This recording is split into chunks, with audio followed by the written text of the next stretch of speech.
तो पुण्यात्मा, दुख में सुमन सब करें, सुख में करे न कोई, और जय सुख में सुमन करे तो दुख का ही कोई। तो सौभाग्य उन पुण्यात्माओं का जो यहाँ आए हैं, जिनके ऊपर कोई आपत्ति है। दास यहाँ देख रहा है कि 80%, 80% व्यक्ति भक्त श्रद्धालु केवल दुखी ही आए हैं। कोई रोग से दुखी है, कोई और अन्य शोक है उसको, या कोई अन्य प्रॉब्लम उसके ऊपर आई हुई है। तो आपके लिए वो दुख, आपके लिए वो प्रॉब्लम, आपके लिए वो रोग एक वरदान सिद्ध होगा यदि इस मार्ग पर आप डटे रहे। देखो, एक दिन में कोई वस्तु परफेक्ट नहीं होती।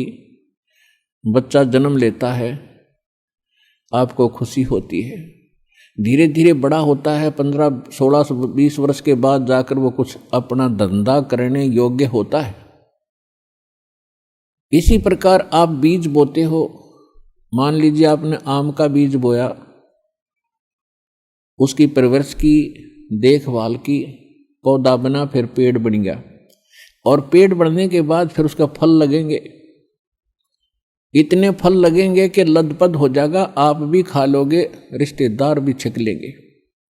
ठीक इसी प्रकार आज आपको, जिनको आज मंत्र मिला है, उन्होंने आज ये सत भक्ति रूपी पौधा आपने आज बीज बोया है इसका, और इसकी सिंचाई करना यानी भक्ति करना, दान धर्म करते रहना, मर्यादा रखना, इसकी बाड़ बनाना। बाड़ बनाने का मतलब है मर्यादा रखना, नियम भंग मत करना। धीरे धीरे रे मना, धीरे सब कुछ होए, माली सींचे सो घड़ा, समय आए फल होए।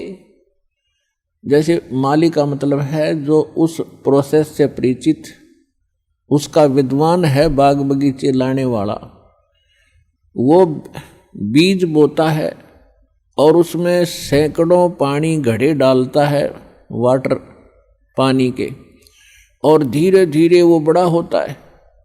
उसको मालूम है, उसको 100% ज्ञान है, वो पूरा उसके ऊपर विश्वास है उसको कि एक दिन ये पेड़ बनेगा।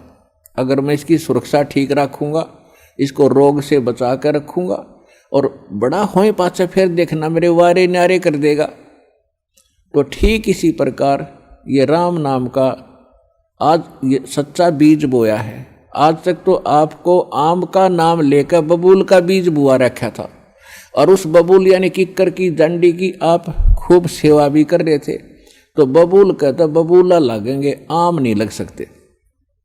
भक्ति भी करते थे, ऋषि महर्षि भक्ति खूब करी, जीवन गाल दिए, अब राज भी त्याग के भगवान के लिए जंगल में जा बैठे। लेकिन वो आम का पेड़ ना होने से, आम का बीज ना बोने से बबूल का बीज बो लिया, उनमें सिद्धियां आ गई।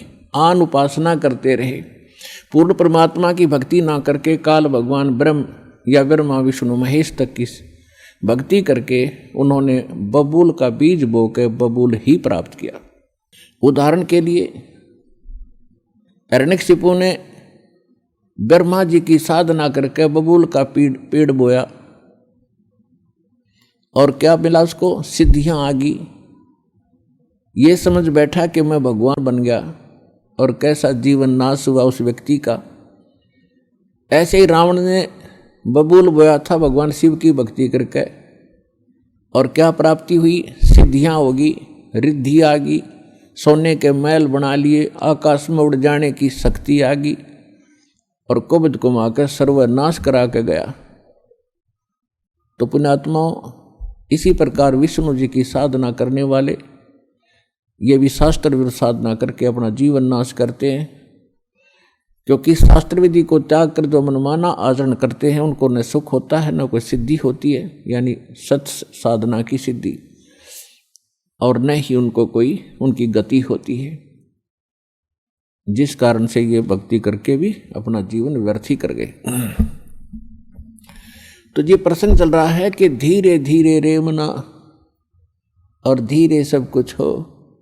आज नाम लिया है, किसी ने 6 महीने हो गए, किसी ने सतनाम मिल गया है, किसी को प्रथम मंत्र मिला है, और किसी ने 10 महीने हुए हैं, किसी ने 1 वर्ष हो गया, किसी ने 2 के।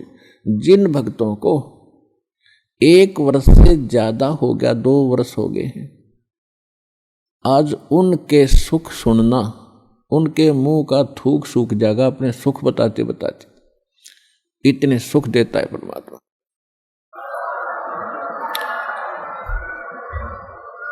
और कुछ अनजान कहते हैं जी मैं 4 बार आ लिया, गणिया कोई लाभ सा विशेष नहीं हुआ। ये उसके लिए प्रार्थना है कि धीरे धीरे रे मना, धीरे सब कुछ हो, माली सींचे 100 गड़ा समय आए फलो।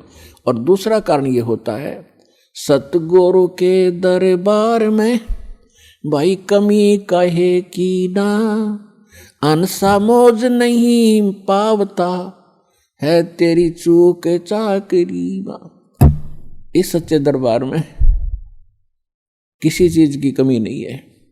यदि आपको कोई राहत परमात्मा से नहीं मिल पा रही है तो आपका कनेक्शन ठीक नहीं है।